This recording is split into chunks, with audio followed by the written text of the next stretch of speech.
સ્ત્રીઓ વિશે સમાજમાં, પુસ્તકોમાં, પુરુષોની નજરમાં ઘણી બધી ધારણાઓ હોય છે કે સ્ત્રી ક્યારેક આપણે વાંચતા હોઈએ તો મોબાઈલમાં પણ અમુક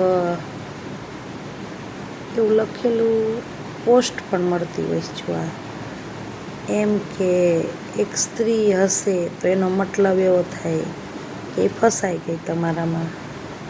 પછી એનો મતલબ એને હસવાનું નહીં, હશે તો એનો મતલબ ખોટો કાઢવાનો. પછી જો સ્ત્રી એમ કે રીસાય તો એનો મતલબ આવો. સ્ત્રી જો કંઈ વર્તન એવું કરે તો એનો મતલબ આવો. પછી સ્ત્રી જો કોઈ પુરુષ જોડે વાત કરે તો એનો મતલબ પણ ખોટો કાઢવામાં આવે છે. સ્ત્રી કોઈ સાથે ક્યાંક જોવા મળે તો એનો મતલબ પણ ખોટો કાઢવામાં આવે છે. તો કેમ આટલો બધો ભેદભાવ કેમ? આપણે પુરુષો માટે તો એટલું બધું નથી વિચારતા કે એ કોઈની સાથે હસે કે બોલે એનો મતલબ ખોટો થયો.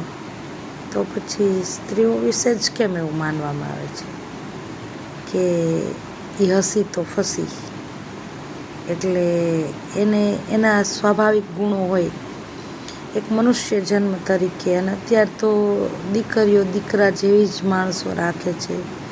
તો શું એનું નેચરલી વર્તન એ બદલી નાખે?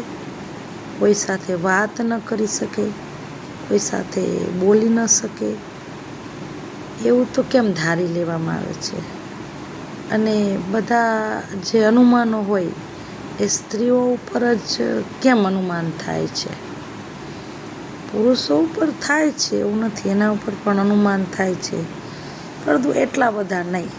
જો સ્ત્રી એમ કે કોઈ એની છેડતી કરી અથવા તો એને ખરાબ નજરથી જોઈ તો એની સામે પહેલો પ્રશ્ન એવો જ હોય કે તે જ પહેલ કરી હશે, તે જ કંઈક એવું વર્તન કર્યું હશે.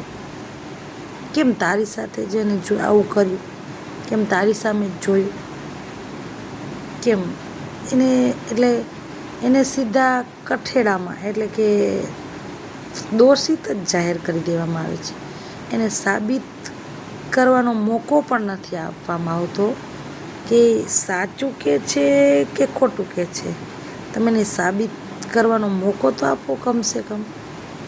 કોઈ સ્ત્રી એના સાસરેથી પાછી આવે તો એવું નથી કે પુરુષો આવું બધું કહે છે, બીજી સ્ત્રીઓ જ એને એવું કહે છે કે એ તો એનો જ વાંક હશે. કોઈની સગાઈ તૂટી જાય તો એ તો છોકરીનો જ વાંક હોય ને.